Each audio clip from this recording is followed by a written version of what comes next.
السلام علیکم ویورز، میں ہوں آپ کا ہربلسٹ محمد فیاض۔ ہربلسٹ محمد فیاض آپ کی خدمت میں حاضر ہے، آپ سے مخاطب ہے۔ آج کی ویڈیو بے اولادی بانجھ پن کے حوالے سے ہے کہ جن حضرات کے پاس سیل زیادہ ہوتے ہیں، مردانہ سپرم کم ہوتے ہیں، پاس سیلنگ ان کا زیادہ ہونا، اور مردانہ سپرم کا جو ہے وہ زیادہ مقدار میں ڈیڈ ہونا، یہ ایک بہت کامن بیماری ہے۔ تو اس کے حوالے سے ایک بہترین نسخہ بتاؤں گا کہ ایسا سپرم کیوں ڈیڈ ہوتے ہیں یا پس سے زیادہ کیوں آتے ہیں، اس کے حوالے سے بات کریں گے۔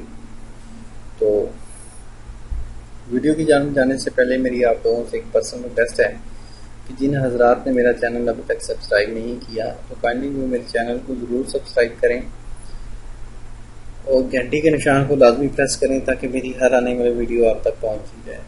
بہت شکریہ، جزاک اللہ۔ تو آپ کو بتاتا چلوں کہ جن مردوں کے سپرم کم ہوتے ہیں یا پس سیل زیادہ آتے ہیں تو یہ مردانہ کمزوری کے زمرے میں آتا ہے کہ جو حضرات بچپن میں بزدلی کرتے رہے ہیں، غلط کاریاں کرتے رہے ہیں، تو ان کے جو سپرم ہیں وہ ایکٹیو نہیں رہتے، وہ ڈیڈ ہو جاتے ہیں، کیونکہ جو ٹیسٹوسٹرونز ہیں مرد کے وہ اس مقدار میں منی کو پیدا ہی نہیں کرتے، اس میں جو سپرم ہوتے ہیں ان کو ڈیڈ کر دیتے ہیں، کیونکہ ان کا زور لگتا ہے۔ جب کسی بھی چیز کا زور لگے تو وہ اپنا فنکشن بھول جاتی ہے، اپنا فنکشن وہ ایسے طریقے سے سر انجام نہیں دیتی۔ تو ٹیسٹوسٹرون کو صحیح فنکشنل کے لیے آپ کو ہمیشہ اعتدال کے ساتھ ہمدردی کرنی چاہیے، اعتدال کے ساتھ سیکس کرنا چاہیے۔ تو اس کے حوالے سے میں بتاتا چلوں کہ پہلے تو اپنے لائف سٹائل کو چینج کریں، اگر زیادہ بیٹھتے ہیں تو اس کو چینج کریں، اپنے ذہن کو فریش رکھیں، مطلب منفی سوچیں نہ، کیونکہ منفی سوچنے سے بھی سپرم ڈیڈ ہوتے ہیں، یہ ایک نئی طبی تحقیق ہے۔ اور پس سیل کے حوالے سے ٹھیک ہے، گرم چیزوں کا استعمال چھوڑ دیں اور ٹھنڈی چیزوں کا استعمال کیا کریں تاکہ آپ کے پس سیل کم ہوں۔ تو اس کے حوالے سے مردانہ بانجھ پن کے حوالے سے میرے مختلف کورسز ہیں، آپ کر سکتے ہیں۔ بے اولادی کا بہترین علاج کیا جاتا ہے عرصہ 15 سال سے۔ تو جن کی ایک نارمل رپورٹ آتی ہے تو ان کے لیے ایک بہترین نسخہ ہے، اس کو آپ آزمائیں، اس کو چیک کریں۔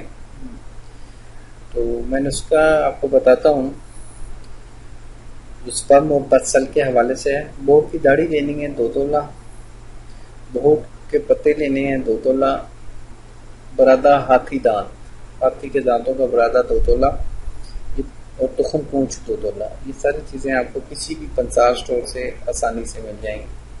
پاکستان انڈیا میں آسانی سے ملتی ہیں، آؤٹ آف کنٹریز میں تھوڑا یہ ڈیفیکلٹ ہے۔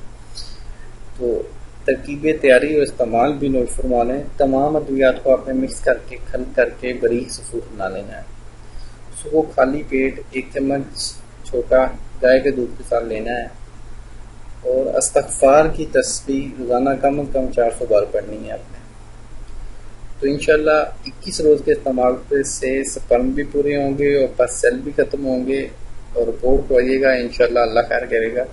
تو ٹھیک ہے جی، دن کے 30% سے کم ہے سپرم، ایکٹیو سپرم 30% سے کم ہے، ڈیڈ زیادہ آ رہے ہیں، تو وہ اپنا ایک مکمل ٹریٹمنٹ کروائیں، کیونکہ جن کے 40 سے ابو ہیں ان کے لیے یہ بہترین نسخہ ہے۔ تو باقی کسی بھی طبی مشورہ کے لیے میری ہیلپ لائن نیچے آ رہی ہے، اس پہ آپ رابطہ کر سکتے ہیں۔ کوئی ٹریٹمنٹ کروانا ہے اس کے حوالے سے آپ کو مکمل گائیڈ لائن دی جائے گی، مکمل تعامل کیا جائے گا۔ تو جن حضرات کو میری یہ ویڈیو پسند آئی ہے وہ لائک کرنا مت بھولیے گا اور شیئر بھی کر دیں تاکہ اور لوگوں کا بھی بھلا ہو۔ تو انشاءاللہ ملیں گے ایک نیکسٹ ویڈیو میں، تب تک کے لیے اللہ حافظ، اللہ آپ کا حامی ناصر ہو۔ شکریہ، جزاک اللہ۔